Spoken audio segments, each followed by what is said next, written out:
శ్రీ మహాగణాధిపతయే నమః. ఐం మహాసరస్వత్యే నమః. శ్రీ లలితాంబికాదేవ్యే నమః.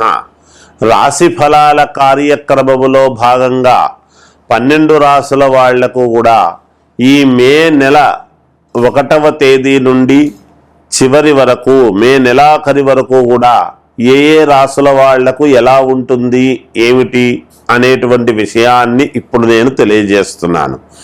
గురువు కూడా 1వ తారీఖే మారుతూ ఉన్నాడు, వృషభములోకి వస్తాడు. మేషము నుండి వృషభములోకి మారినటువంటి దాని వలన కలిగేటువంటి ప్రయోజనాలు కూడా ఉంటాయి కదా, సహజం కొన్ని రాసుల వాళ్లకు. అలాగని ఒక గురువు ఒక్కటే అనేటువంటి దాని వలనే కాకుండా మిగతా గ్రహస్థితులు కూడా అన్నీ ఎలా ఉంటున్నాయి ఏమిటి అనేటువంటి దాని విషయంగా మీకు తెలియజేస్తారు. ఎవరు ఎక్కడ ఆందోళన చెందాల్సినటువంటి పనులైతే ఏమీ లేవు. మామూలుగా ఎవరి పనులు వాళ్ళు ఎప్పుడైనా నెల నెల మనం చెబుతూ ఉన్నాము అంటే ఎంతో కొంత ఉపకృతులు, చిన్న చిన్నవి ఇబ్బందులు ప్రతి వాళ్ళ జీవితంలోనూ ఉంటాయి.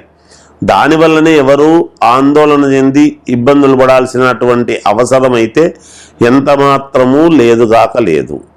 ఏది ఏమైనా ఎవరైనా వ్యక్తిగతమైనటువంటి జాతకాలనైతే ఎవరికి వాళ్ళు ఎప్పటికప్పుడు చూసుకోవటం అవసరము రీత్యా చేసుకుంటే మంచిది అనేటువంటిది తెలియజేస్తూ ఉన్నాను.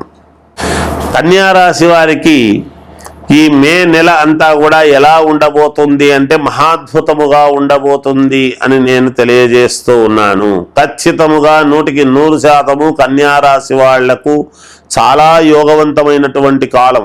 గురువు ఎప్పుడైతే వృషభములోకి వస్తున్నాడో కన్యారాశి నుంచి గురువు ఉండేటువంటి స్థానం యోగవంతమైనటువంటి స్థానము కాబట్టి ధనము వస్తుంది, అలాగే లోన్లు పుడతాయి, ఇంటికి కావాల్సినటువంటి యోగాలు చేసుకుంటారు, గృహ నిర్మాణాలు చేసుకోవడానికి అనుకూలవంతమైన కాలము.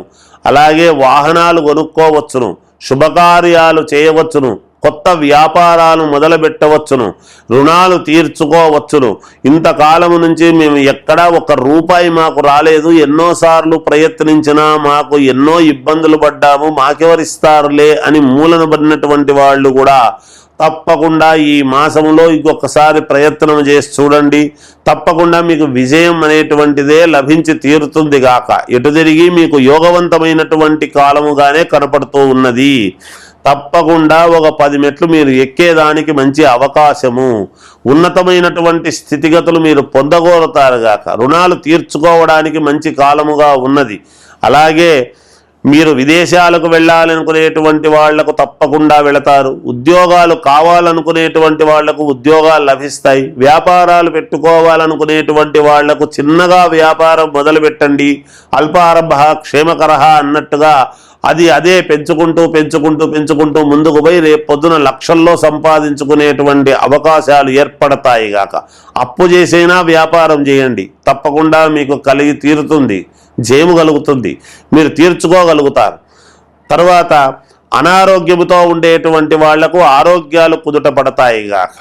ఇవన్నీ యోగవంతమైనటువంటి కాలముగానే ఉన్నది కన్యారాశి వాళ్లకు. విద్యార్థులకు చాలా బాగుంది, వాళ్ళు ఖచ్చితముగా మెరిట్ సాధిస్తారు తప్పకుండా. అలాగే విదేశాలకు వెళ్ళే వాళ్ళు వెళతారు. సినిమా రంగంలో ఉండేటువంటి వాళ్లకు చాలా అనుకూలముగా ఉన్నది. ఇక రాజకీయాలలో ఉండేటువంటి వాళ్లకు తప్పకుండా పదవీ యోగం అనేటువంటిది ఉన్నది. ఏది ఏమైనా వ్యక్తిగతమైనటువంటి జాతకాలను పరిశీలన చేసుకోండి, మేలు జరుగుతుంది. జయోస్తు.